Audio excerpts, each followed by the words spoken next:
ये कहानी है 12 साल के एक लड़के की जो अपने ही स्टेप मदर के साथ रिलेशन बनाना चाहता है। हम एक्सप्लेन करने वाले हैं 1972 में बनी एक थ्रिलर रोमांटिक मूवी जिसका नाम है व्हाइट द पीपर सॉ। इस मूवी के स्टार्टिंग में हम सारा नाम की एक औरत को देखते हैं जो अपनी बाथटब में नहा रही थी। तभी उसे करंट लगता है और उसकी वहीं पर मौत हो जाती है। ये था इस मूवी का इंट्रो। अब स्टोरी 1 साल बाद की दिखाई जाती है, जहां हम देखते हैं एलिस नाम की एक लड़की को जो अपने हस्बैंड पॉल के घर आई हुई थी। एलिस पॉल की दूसरी वाइफ थी और सारा जो थी वो पॉल की पहली वाइफ थी, जिसे हमने स्टार्टिंग में मरते हुए देखा था। पॉल एक बिजनेसमैन था, इसलिए वो किसी काम से बाहर गया हुआ था और एलिस को पॉल ने अपने 12 साल के लड़के मार्कस का ख्याल रखने के लिए भेजा था। एलिस मार्कस की स्टेप मदर थी, इसलिए उसका भी फर्ज बनता है मार्कस का ख्याल रखने का। पॉल ने एलिस को बताया था कि मार्कस अपने बोर्डिंग स्कूल गया हुआ है और वो 1 हफ्ते के बाद घर लौटेगा, इसलिए एलिस वहां पहले ही पहुंच गई थी। जब वो वहां पहुंचती है तो देखती है कि मार्कस घर पर ही है और जब एलिस रीजन पूछती है तो मार्कस कहता है उसे जल्दी ही छुट्टी मिल गई क्योंकि स्कूल में चिकन पॉक्स फैल गया है। एलिस उस पर यकीन कर लेती है, पर उसे ये सब थोड़ा अजीब जरूर लग रहा था। वो हैरान थी कि मार्कस एज में भले ही छोटा था, पर ऐसी बातें करता था कि वो कोई बच्चा नहीं है, एक बड़ा आदमी हो। अगली सुबह एलिस को पॉल का कॉल आता है और पॉल मार्कस से बात करना चाहता था, तो एलिस मार्कस को फोन देने जाती है। उस टाइम मार्कस बाथटब में नहा रहा था। एलिस उसे फोन देती है और वो पॉल से बात करता है। उसकी बात हो जाने के बाद एलिस फोन पर बात करने लगती है।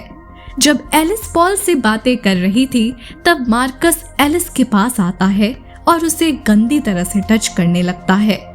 मार्कस का ऐसा बिहेव देखकर एलिस हैरान हो जाती है, साथ ही उसे गुस्सा भी आता है, पर वो उसे बिना कुछ कहे वहां से चली जाती है।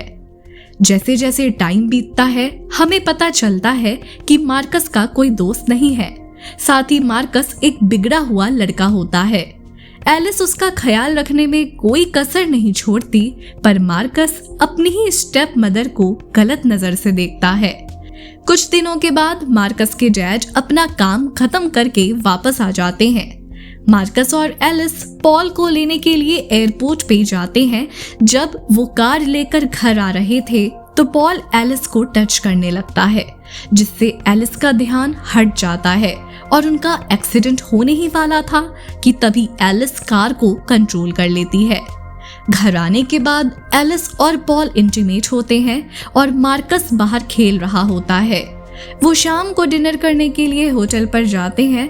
वहां पॉल एलिस से पूछता है कि तुमने मेरी तिजोरी से पैसे निकाले हैं? तब एलिस कहती है नहीं, मार्कस ने निकाले थे उस टैक्सी का पे करने के लिए। वो सुनकर मार्कस कहता है मैंने तो सिर्फ 365 रुपए ही निकाले थे। एलिस कहती है कि तुम तो कह रहे थे कि मैंने डैड के सारे पैसे निकाल दिए। इस पर मार्कस तुरंत कहता है कि मैंने ऐसा कुछ कहा ही नहीं। कुल मिलाकर पैसे गुम होने का सारा श्रेय एलिस को मिलता है। इसलिए घर आने के बाद एलिस मार्कस का रूम चेक करती है। उसे पैसे तो नहीं मिलते, लेकिन उसे फटा हुआ लेटर जरूर मिलता है। एक दिन जब मार्कस और पॉल स्विमिंग कर रहे थे तब मार्कस बताता है कि एलिस मेरा जरा भी ध्यान नहीं रखती और साथ ही ये भी कहता है कि वो मुझे जरा भी पसंद नहीं करती। उसकी ये सारी बातें एलिस सुन रही थी। वो पॉल मार्कस की बातों में ज्यादा ध्यान नहीं देता क्योंकि वो एक बच्चा है और बच्चे कुछ भी बोलते रहते हैं। मार्कस पॉल को ये भी बताता है कि एलिस ने मेरे रूम की तलाशी ली। पॉल एलिस को इस बारे में पूछता भी है, पर वो कुछ नहीं बताती। एक दिन एलिस मार्कस के बारे में पता करने के लिए स्कूल जाती है, जहां से उसे पता चलता है कि मार्कस की कोई भी छुट्टियां नहीं चल रही है, बल्कि उसे तो स्कूल से निकाल दिया गया है। उन्होंने एक लेटर भी भेजा था, लेकिन मार्कस ने वो डिस्ट्रॉय कर दिया था, जिसके टुकड़े एलिस को मार्कस के कमरे में से मिले थे। स्कूल में उसे पता चलता है कि मार्कस आसपास के घरों की जासूसी करता है और लोगों को इंटिमेट करते हुए देखता है। साथ ही वो स्कूल के आसपास भटकने वाली बिल्लियों को मार देता है। उसकी इन्हीं हरकतों की वजह से उसे स्कूल से निकाल दिया गया है।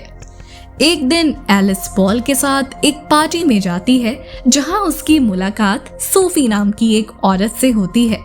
वो बताती है कि सारा मेरी फ्रेंड थी और उसकी बाथटब में डूबने से मौत हो गई थी। अब एलिस को ये लगने लग गया था कि मार्कस ने ही सारा को मारा था। एलिस ये सब पॉल को समझाने की कोशिश भी करती है। वो उसे मार्कस के बारे में भी बताती है, पर पॉल उसका यकीन नहीं करता।